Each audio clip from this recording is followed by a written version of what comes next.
முற்றும் அறிந்த ஞானி திருவள்ளுவர். தமிழுக்கும் தமிழகத்திற்கும் உலகளாவிய பெருமை சேர்த்த மகான். தமிழை தரணியில் தலை நிமிர்ந்து நிற்கச் செய்தவர். அவர் இயற்றிய திருக்குறள் தமிழன்னையின் சிகையில் மின்னும் இருடமாக பொலிவூட்டுகிறது. மனித வாழ்வியலை மையமாக கொண்டு இயற்றப்பட்ட இந்த அருநூல் தேவையானதும் தேவையற்றதும் தெளிவாக எடுத்துரைப்பதால் நீதி நூலாக போற்றப்படுகிறது.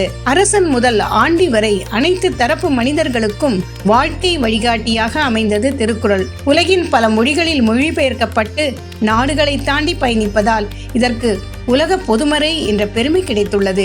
இத்தகைய உயரிய அறநூலை இயற்றிய வள்ளுவரை தெய்வப்புலவர் என்று அழைப்பது முற்றிலும் பொருந்தும். அறம், பொருள், இன்பம் என வாழ்வின் 3 பாதைகளையும் அழகாக வகுத்து ஈரடி குறளில் உலகத்தை அடக்கியவர் திருவள்ளுவர். தமிழையும் தமிழரையும் உலகிற்கு அடையாளம் காட்டிய அவர் இன்றும் நம் வாழ்வில் இரண்டர கலந்து நிற்கிறார். திருவள்ளுவர் தினம் நல்ல மனிதராக வாழ நினைவூட்டும் புனித நாள்.